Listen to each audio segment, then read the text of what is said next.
नमस्कार दोस्तों, आज हम इस वीडियो में आपके साथ डिस्कस करेंगे फुल अनिलिंग प्रोसेस के बारे में। और इस प्रोसेस को कंप्लीट एनीलिंग के नाम से भी जाना जाता है और यह हीट ट्रीटमेंट प्रोसेस के अंतर्गत आती है और एनीलिंग प्रोसेस का एक टाइप है। फुल अनिलिंग प्रोसेस के द्वारा हम स्टील में मैक्सिमम सॉफ्टनेस को प्रोड्यूस कर सकते हैं और साथ में स्टील की इंटरनल स्ट्रेसेस को कम करके स्टील की मशीनेबिलिटी को भी इम्प्रूव कर सकते हैं। अब जानते हैं कि इस प्रोसेस को कैसे किया जाता है। अगर हम सबसे पहले बेसिक कंसेप्ट देखें, अनिलिंग प्रोसेस में 3 स्टेप होते हैं। सबसे पहले स्टील को हीट किया जाता है, उसके बाद होल्ड किया जाता है एक पर्टिकुलर टेम्परेचर पर और उसके बाद उसकी कूलिंग की जाती है। तो ये बेसिक स्टेप रहता है। तो अब देखते हैं कि 2 टाइप के स्टील हमारे सामने हैं।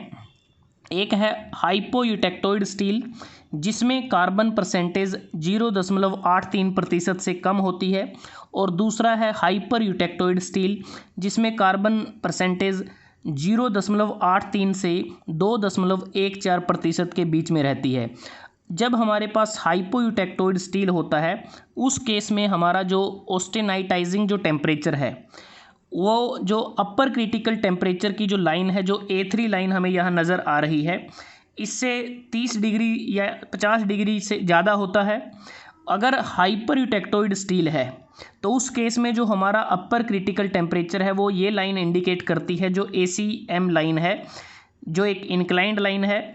इससे हम 30 डिग्री या 50 डिग्री ज़्यादा टेम्परेचर पर स्टील को गर्म करते हैं। ये जो रेड कलर में पोर्शन आपको नज़र आ रहा है, ये पोर्शन हमें दर्शाता है कि इस पर्टिकुलर टेम्परेचर रेंज पर हम स्टील को गर्म करते हैं। उसके बाद जब स्टील को एक पर्टिकुलर टेम्परेचर रेंज पर गर्म कर लिया जाता है, उसके बाद स्टील की होल्डिंग की जाती है, जिसकी हम सोकिंग भी बोलते हैं। तो एक सफिशिएंट पीरियड तक उसको होल्ड करते हैं। होल्ड करने का मेन कारण ये रहता है कि जो पूरा स्टील का जो पूरा वॉल्यूम होता है, उसमें जो फेज़ ट्रांसफॉर्मेशन होता है वो कंप्लीट हो जाए, और हमारी जो हीटिंग है, पूरे वॉल्यूम होता है स्टील का, उसमें यूनिफॉर्म हीटिंग हो। और जो टाइम पीरियड रहता है वो मेनली डिपेंड करता है स्टील की थिकनेस या डायमीटर के ऊपर।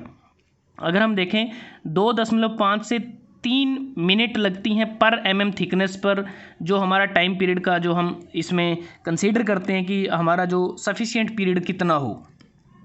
उसके बाद जब होल्डिंग हो जाती है, होल्डिंग के बाद कूलिंग की जाती है। कूलिंग फर्नेस में ही की जाती है। इसके अतिरिक्त या फिर किसी बढ़िया हीट इंसुलेटिंग मटेरियल में हमारा जो हीट हुआ है स्टील, उसको कूल किया जाता है। और ये जो कूलिंग होती है, बिल्कुल स्लोली कूलिंग इसको किया जाता है, क्योंकि जो स्लो कूलिंग होती है उसके कारण जो ऑस्टेनाइट है वो अच्छी तरह से डीकम्पोज हो जाता है। अब जब ऑस्टेनाइट डीकम्पोज होता है, उसमें जो अगर हाइपोयूटेक्टोइड स्टील है तो ऑस्टेनाइट डीकम्पोज होता है परलाइट और फेराइट स्ट्रक्चर में। अगर हाइपर यूटेक्टोइड स्टील है तो उस केस में ऑस्टेनाइट जो डीकम्पोज होगा वो परलाइट और सीमेंटाइट स्ट्रक्चर में वो डीकम्पोज होगा। अगर आप इस डायग्राम को देखते हैं तो यहाँ पर दोनों केसेस हमारे सामने हैं। ये हाइपो यूटेक्टोइड स्टील है और इधर हाइपर यूटेक्टोइड स्टील है। अगर हम पहले केस को देखें कि ये वाला केस हमारे सामने है, तो उस केस में हमारी जो अपर क्रिटिकल टेम्परेचर लाइन वो A3 लाइन है, तो इससे ऊपर हम हीट करते हैं। तो उस केस में क्या होता है कि इस लाइन से ऊपर जो भी है वो हमारे पास ऑस्टेनाइट होता है, जिसका जो FCC उसकी स्ट्रक्चर होती है। तो इस रेंज पर एक बार जब वो ऑस्टेनाइट बन जाता है, क्योंकि फाइन ग्रेन्ड ऑस्टेनाइट की स्ट्रक्चर बनती है, और इसके बाद जब इसको ठंडा किया जाता है तो वापस ये परलाइट और फेराइट स्ट्रक्चर में आता है, और यहाँ पर जो स्ट्रक्चर हमें मिलती है वो भी फाइन ग्रेन्ड होती है। और जिसके कारण ये जो स्ट्रक्चर है, इससे हमारी जो मैकेनिकल प्रॉपर्टी होती हैं स्टील की, उसमें इम्प्रूवमेंट आता है, डक्टिलिटी बढ़ती है, टफनेस इंक्रीज होता है। उसी प्रकार अगर हम देखें हाइपर यूटेक्टोइड स्टील में, जब हम इस अपर क्रिटिकल लाइन टेम्परेचर से ज़्यादा टेम्परेचर पर स्टील को गर्म करते हैं, तो यहाँ पर भी हमें ऑस्टेनाइट मिलता है। और उसके बाद जब कूलिंग की जाती है तो कूलिंग के बाद हमें जो स्ट्रक्चर मिलता है वो परलाइट और सीमेंटाइट का मिलता है।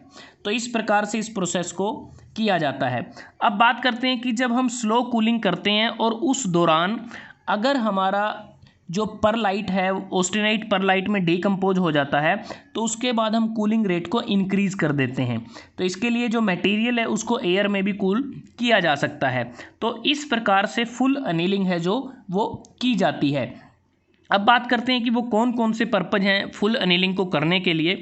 कि हमें जो स्टील होता है उसके जो ग्रेन्स हैं उसको रिफ़ाइन करना होता है, स्ट्रेन और स्ट्रेसिस को रिमूव करना होता है, स्टील में सॉफ्टनेस को इंड्यूस करना होता है, मशीनेबिलिटी को इम्प्रूव करना है, मेटल की इलेक्ट्रिकल और मैग्नेटिक जो प्रॉपर्टीज़ हैं उसको इम्प्रूव करने के लिए फुल एनीलिंग की जाती है, मेटल की मैकेनिकल प्रॉपर्टीज़ को इम्प्रूव करने के लिए इस प्रोसेस को किया जाता है।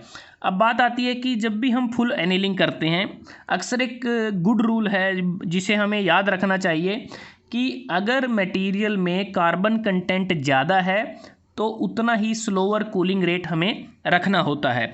तो आज हमने इस वीडियो में आपके साथ डिस्कस किया फुल एनीलिंग के बारे में, जिसे हम कंप्लीट एनीलिंग के नाम से भी जानते हैं, जो एक हीट ट्रीटमेंट प्रोसेस है और एनीलिंग प्रोसेस का एक टाइप है कि इस प्रोसेस को कैसे किया जाता है और इस प्रोसेस को करने के बाद स्टील या मेटल में क्या क्या चेंजेस आते हैं। तो आज आपने इस वीडियो के बारे में जाना।